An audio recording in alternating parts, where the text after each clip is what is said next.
a statement in my capacity as representative of the Russian Federation. We'd like to thank Geir Pedersen for his report, and we welcome also to this meeting the new deputy head of OCHA, Joyce Masuyu. We're grateful for their assessments. Colleagues, we believe it necessary to establish constructive intra-Syrian dialogue, first and foremost within the framework of the Constitutional Committee. We are convinced that there is no alternative to fostering a Syrian-led and owned peace process with UN mediation without external interference or the imposition of artificial deadlines. In this connection, we welcome the plan of the Special Envoy, the Secretary-General, to convene a 7th meeting of the drafting body of the Constitutional Committee in Switzerland next month. We hope that the work will be primarily focused on talks between Syrian delegations to encourage them to reach agreement on constitutional reform and not be distracted by minor details. With this in mind, we will continue to cooperate with the Syrians, the Special Envoy, and other interested countries.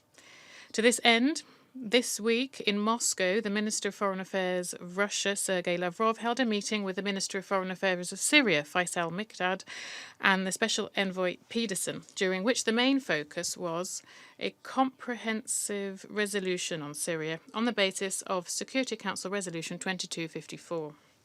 We trust that you, Geir, will focus in your upcoming work on the constitutional committees and not be distracted by initiatives which do not enjoy support either from the Syrian government or from the Syrian opposition and should not replace inter-Syrian consultations. Indeed, providing assistance to this end is the essence of the mandate of the Special Envoy. It's important that the committee works smoothly without artificial interruptions. Its sessions should be held regularly, much like meetings of the drafting committee. Regularly postponing meetings in order to fine-tune methodology for holding them clearly won't help progress be made. Efforts on the political track now are particularly needed, all the more so given the situation in a series of regions of Syria not controlled by Damascus remain tense. A clear confirmation of the dangerous destabilization of this was a serious terrorist attack on the Sana prison in attack. As a result of this operation to neutralize ISIL fighters and to rid the region of them with the use of aircraft and armoured vehicles, led to dozens of casualties amongst Syrian civilians, and more than 45,000 people needed to leave their homes. This reaffirms the need for an uncompromising fight against terrorism in Syria. And we'd note also that currently practically all IDPs have been able to return home. However, the situation with children in detention, more than 700 of them indeed, continues to be cause of concern. Colleagues, separately I'd like to note the efforts of the Russian President's Commissioner for Children. On the 24th of February, another 14 children aged between 3 and 15 years old were repatriated from Syria to Russia. 5 of them were in shelters in Damascus, and another 9 were evacuated from the territory of refugee camps in the area beyond the Euphrates. The work to trace Russian children in refugee camps and repatriate them will continue. It is being done by a decree from the President of Russia from 2017.